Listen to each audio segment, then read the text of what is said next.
like past the, Stupid. I want to say it was like the middle of May. Past the middle of May, chances of making there are slim to none, Gonna run into if at all. snow. It was August 20th by the time they reached a point in the mountains where they could look down and see the Great Salt Lake. It took almost another 2 weeks to travel out of Wasatch Mountains. God. The men began arguing, and doubts were expressed about the wisdom of those who had chosen this route. In particular, James Reed. Food and supplies began to run out for some of the less affluent families. Stanton and Pike had ridden out with Reed, but had become lost in their way back. By the time that the party found them, they were a day away from eating their horses. Well, just don't eat the oxen. Otherwise, you're not moving that wagon any further than it's gone. No. Well, you might be able to eat one. If Dog you've got and cat two. First. If you've got 2 per yoke, you could eat one and maybe be okay, but... Luke Halloran died of tuberculosis on August 25th. A few days later, the party came across a torn and tattered letter from Hastings.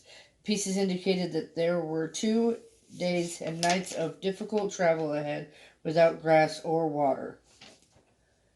So they've been traveling for 3 months, you guys. It didn't take that long to go on the regular route. Just to let you know. It took a long time. No, I mean, like, by now they'd have been there. And they've still got probably weeks ahead of them. The party rested their oxen and prepared for the trip. Where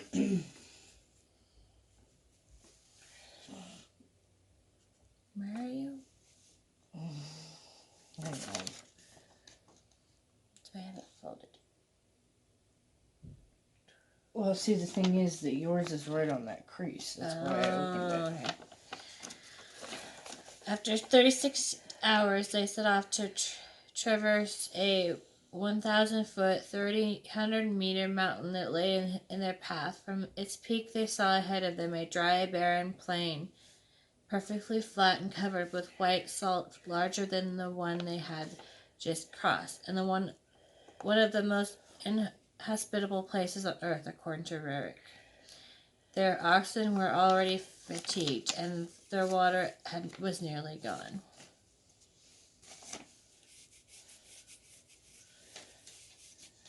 The party pressed onward on August 30th, having no alternative. In the heat of the day, the moisture underneath the salt crust rose to the surface and turned it into a gummy mass. The wagon wheels sank into it, in some cases up to the hubs.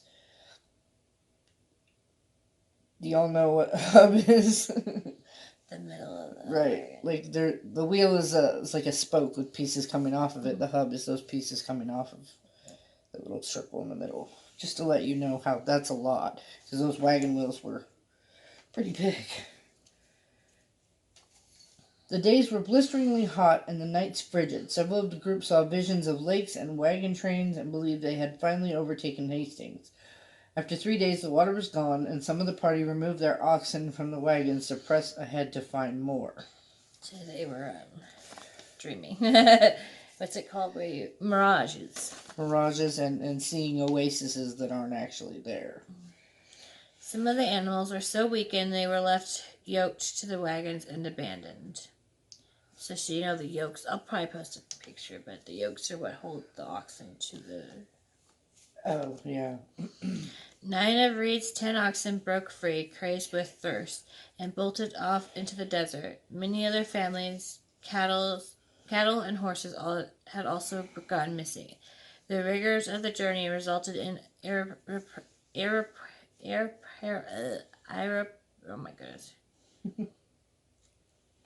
irreparable damage to some irreparable damage to some of the wagons, but no human lives have been lost. Shocking. Instead of the promised 2-day journey over 440 miles, 64 kilometers, the journey across the 80 miles, 130 kilometers of Great Salt Lake's desert had taken 6. So 6 days. Okay, so according to Wikipedia, it took 4 to 6 months to get from independence to Oregon, basically. I thought it took a long time. That was a long time. So if they've only been traveling for 3 months that way, and it's hard like that, chances are they're not going to make it in 46 months.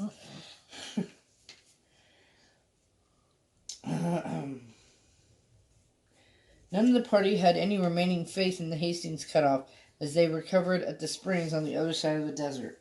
They spent several days trying to recover cattle, retrieve the wagons left in the desert, and transfer their food and supplies to other wagons. It's just crazy talk. Reed's family incurred the heaviest losses, and Reed became more assertive, asking all the families to submit an inventory of their goods and food to him. He suggested that 2 men should go to Sutter's Fort in California. He had heard that John Sutter was exceedingly generous to wayward pioneers and could assist them with extra provisions. Charles Stanton and William McCutcheon volunteered to undertake the dangerous trip.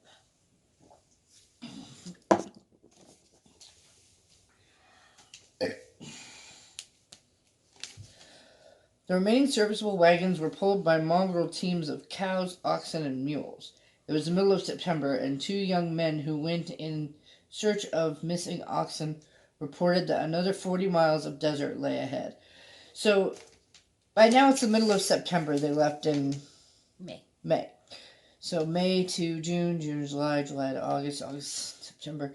So far it's been 4 months. They've got at least 2 to 3 more months of travel that's way harder than they had just gone the other way. So not only are they taking a shitty shortcut, but they're taking a hard shitty shortcut that takes longer. So it's not a shortcut. Which one did you just read? That one? Okay. Their cattle and oxen were now exhausted and lean, but the Donner Party crossed the next stretch of desert relatively unscathed. The journey seemed to get easier, particularly through the valley next to the Ruby Mountains. Wow, that sounds really pretty, but I doubt it was that pretty. The Ruby Mountains. It sounds like it would Ruby be nice. slippers. Despite their near hatred of Hastings, they had no choice but to follow his tracks, which were weeks old. On September 26, 2 months after embarking on the cutoff, the Donner Party rejoined the traditional trail along a stream that became known as the Humboldt River. The shortcut had probably delayed them by a month. They could have been there by now. Along the Humboldt, the group met Paiute Native Americans who joined them for a couple of days, but stole or shot several oxen and horses. By now it was well into October, and the Donner family split off to make better time.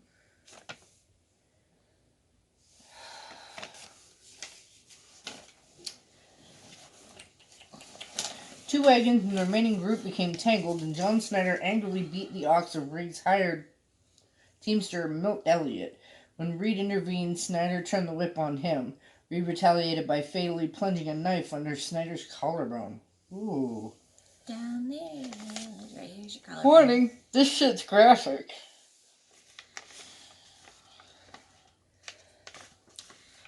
That evening, the witnesses gathered to discuss what was to be done. United States law were not applicable west of the Continental Divide, in what was then Mexican territory, and wagon trains often dispensed their own justice. But George Donner, the party's leader, was a full day ahead of the main wagon train with his family.